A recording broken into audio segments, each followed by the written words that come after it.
Hello dear student, my name is Shivam Sharma. Welcome to my channel SS chemistry. तो आज मैं लेकर आया हूँ गाइज आपके लिए magnetic behaviour of transition metals. D block के एलिमेंट्स जो होते हैं उनकी मैग्नेटिक प्रॉपर्टीज़ के बारे में इस वीडियो में हम लोग डिस्कस करेंगे। तो कितने टाइप की मैग्नेटिक प्रॉपर्टीज़ होती हैं? Diamagnetic, paramagnetic and ferromagnetic. ठीक है, तो ये 3 टाइप्स की मैग्नेटिक प्रॉपर्टीज़ ट्रांजिशन मेटल्स में शो होती हैं। इन 3 टाइप्स की मैग्नेटिक प्रॉपर्टीज़ के बारे में फुल डिस्कस करेंगे हम लोग इस वीडियो में। ठीक है, डिस्कस करने से पहले एक छोटी सी चीज़ जान लो। वीडियो चाहे आप किसी का भी देख लो, चीज़ आपको यही पढ़ाई जाएगी, यही सारी चीज़ें होती है, लेकिन तरीका सबका अलग अलग होता है पढ़ाने का। मेरा तरीका अलग है, थोड़ा डिफरेंट टाइप का है। मैं अपने तरीके से पढ़ाता हूँ, मैं किसी की कॉपी नहीं करता। ये जो चीज़ें आपको दिख रही हैं, जो मैंने नोट करवाई, ये मैंने अपने खुद के तरीके से लिखी हुई हैं। इन्हीं चीज़ों से मैं आपको समझाऊंगा कि किसी भी एलिमेंट की मैग्नेटिक प्रॉपर्टीज़ कैसे निकालें, कैसे डिफाइन करें, और इस पे एग्जाम्स में क्वेश्चन कैसे बनते हैं वो मैं आपको वीडियो के लास्ट में अच्छे से बताऊँगा। और एक एक क्वेश्चन को आपसे सॉल्व करवाऊँगा और मैं खुद आपको सॉल्व करके दूँगा। ठीक है, देखो यहाँ पे जो है डायमैग्नेटिक पहले समझ लो क्या होता है और पैरामैग्नेटिक क्या होता है, फिर हम एक एक एलिमेंट की मैग्नेटिक प्रॉपर्टीज़ को निकालेंगे। ठीक है, डायमैग्नेटिक क्या होता है? देखो, किसी भी एटम के आउटर मोस्ट सेल में अगर इलेक्ट्रॉन जो है वो पेयर में है तो वो जो है डायमैग्नेटिक प्रॉपर्टीज शो करेगा। अगर किसी एटम के आउटर मोस्ट सेल में अगर इलेक्ट्रॉन अनपेयर्ड है तो वो पैरामैग्नेटिक प्रॉपर्टीज शो करेगा। और जो फेरोमैग्नेटिक होता है भैया, वो एक पैरामैग्नेटिक का ही गुण होता है फेरोमैग्नेटिक में। इसमें बहुत ज़्यादा अनपेयर्ड इलेक्ट्रॉन आपको मिलेंगे, तब ये प्रॉपर्टीज़ शो होगी। तो आइए फटाफट यहाँ पे आते हैं। देखो यहाँ पे 3D सीरीज के मैंने एलिमेंट सारे नोट किए हुए हैं और उनके एटॉमिक नंबर, और यहाँ पे मैंने उनका इलेक्ट्रॉनिक कन्फिग्रेशन किया है। और ये जो 3D आपको दिख रहा है, यहाँ पे 3D ऑर्बिटल्स मैंने सारे बनाए हुए हैं, उसमें इलेक्ट्रॉन्स का फिलअप किया हुआ है, जिससे कि यहाँ से आपको मैग्नेटिक प्रॉपर्टीज़, मतलब आप यहाँ से मैग्नेटिक प्रॉपर्टीज़ को अच्छे से निकाल पाएंगे किसी भी एलिमेंट की। चुटकियों में आप एक एक एलिमेंट की मैग्नेटिक प्रॉपर्टीज़ को निकालना सीख जाएंगे। ठीक है, तो देखो मैंने क्या बताया, डायमैग्नेटिक वो होता है जिसमें पेयर्ड इलेक्ट्रॉन होते हैं, और पैरामैग्नेटिक वो होता है जिसमें अनपेयर्ड होते हैं, और फेरोमैग्नेटिक जब से होता है जब बहुत ज़्यादा अनपेयर्ड इलेक्ट्रॉन हो। तो देखो इसकी आउटर मोस्ट सेल क्या है? 3D के ऑर्बिटल मैंने बना दिए हैं यहाँ पे। ठीक है, तो इसमें देखो अनपेयर्ड इलेक्ट्रॉन सिर्फ एक ही है, तो ये पैरामैग्नेटिक प्रॉपर्टीज शो करेगा, यानी कि स्कैंडियम एक पैरामैग्नेटिक है, पैरामैग्नेटिक प्रॉपर्टी शो कर रहा है।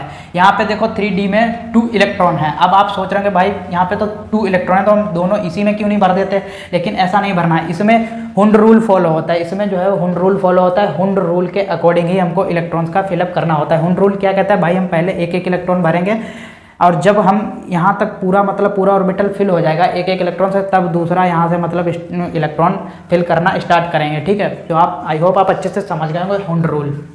देखो तो यहाँ पे 2 इलेक्ट्रॉन है, 2 इलेक्ट्रॉन हमने भर दिए हैं, तो एक एक भर गया। यहाँ पे 2 इलेक्ट्रॉन हमको मिल रहे हैं, वो भी अनपेयर्ड में, तो ये क्या हो गया? टाइटेनियम भी हो गया पैरामैग्नेटिक। बेनेडियम को देख लो, 3 अनपेयर्ड इलेक्ट्रॉन, बेनेडियम भी हो गया। क्रोमियम को देख लो, 5 अनपेयर्ड इलेक्ट्रॉन, क्रोमियम। इसी को यहाँ पे भी लिख सकते हैं, क्योंकि ये यहाँ पे जो है बहुत ज़्यादा अनपेयर्ड इलेक्ट्रॉन है, इसीलिए हम इसको फेरोमैग्नेटिक भी कह सकते हैं एक तरीके से। मैग्नीज जो है, इसमें भी 5 अनपेयर्ड इलेक्ट्रॉन है, तो मैग्नीज भी भाई हमारा पैरामैग्नेटिक है, और यहाँ पे भी मैग्नीज को लिख सकते हैं। मैंने कहा ना कि पैरामैग्नेटिक के ही गुण होते हैं फेरोमैग्नेटिक में। यहाँ पे बहुत ज़्यादा अनपेयर्ड इलेक्ट्रॉन पाए जाएंगे, तभी फेरोमैग्नेटिक प्रॉपर्टीज शो होगी। आई होप आप अच्छे से समझ गए होंगे। ठीक है, आयरन में देख लो, आयरन में यहाँ पे जो है पेयर है, एक जोड़ा जो पेयर में है, और यहाँ पे 4 अनपेयर्ड हैं। 4 इलेक्ट्रॉन जो है वो अनपेयर्ड और 1 इलेक्ट्रॉन जो है वो पेयर में है। तो यहाँ पे आप सोच रहे होंगे भाई यहाँ पे डायमैग्नेटिक भी शो होगा, पैरामैग्नेटिक भी शो होगा, लेकिन ऐसा नहीं है। अगर यहाँ तक भी पेयर में होते ना, तब भी डायमैग्नेटिक नहीं शो होता, क्योंकि 1 इलेक्ट्रॉन काफ़ी है। अगर किसी बाहरी सेल में अगर एक ही इलेक्ट्रॉन अनपेयर्ड है, तब भी वो पैरामैग्नेटिक शो करेगा, लेकिन डायमैग्नेटिक नहीं शो करेगा। ठीक है, इतनी चीज़ आप अच्छे से दिमाग में बिठा लेना। ठीक है, तो यहाँ पे डायमैग्नेटिक नहीं शो होगा, पैरामैग्नेटिक ही शो होगा। तो यहाँ पे कोबाल्ट भी देखो भाई पैरामैग्नेटिक है। और निकिल में आ जाओ, निकिल में देखो यहाँ पे कोबाल्ट, आयरन भी लिख लो यहाँ पे, मैग्नीज, आयरन, कोबाल्ट और निकिल। ठीक है, निकिल तक जो है वो पैरामैग्नेटिक प्रॉपर्टीज शो होंगी। अब यहाँ पे देखो कॉपर आ रहा है और जिंक आ रहा है, इसमें देखो फुल फील्ड है। यहाँ पे कोई अनपेयर्ड इलेक्ट्रॉन आपको दिख रहा? नहीं दिख रहा। तो ये क्या डायमैग्नेटिक प्रॉपर्टीज होंगी इसमें, copper and zinc. Copper and zinc जो है वो डायमैग्नेटिक प्रॉपर्टीज शो करता है। लेकिन एक तरीके से अगर कॉपर में देखा जाए तो यहाँ पे 9 इलेक्ट्रॉन होते हैं 3D में, लेकिन एक इलेक्ट्रॉन जो है वो S से जो है वो ले लिया गया है, S से जो है वो एक इलेक्ट्रॉन ले लिया गया है, इसीलिए इसमें फुलफिल्ड हो गया, इसीलिए ये डायमैग्नेटिक प्रॉपर्टीज शो कर रहा है।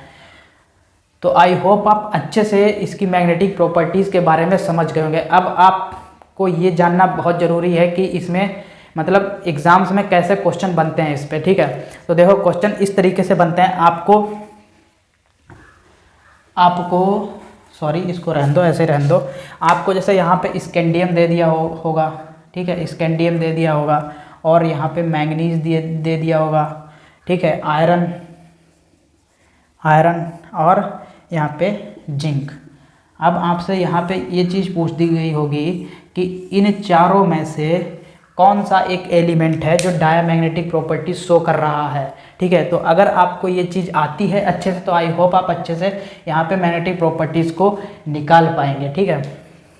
तो आई होप आप इस लेक्चर में मैग्नेटिक प्रॉपर्टीज़ के बारे में जान गए होंगे, ट्रांजिशन मेटल्स की मैग्नेटिक प्रॉपर्टीज़ कैसे निकाली जाती हैं, और डायमैग्नेटिक क्या होती हैं, पैरामैग्नेटिक क्या होती हैं, और फेरोमैग्नेटिक प्रॉपर्टीज़ क्या होती है, आप अच्छे से सीख गए होंगे, ठीक है। तो मिलते हैं नेक्स्ट वीडियो में, उसमें हम बात करेंगे ट्रांजिशन मेटल्स की रिएक्टिविटी के ऊपर, ठीक है।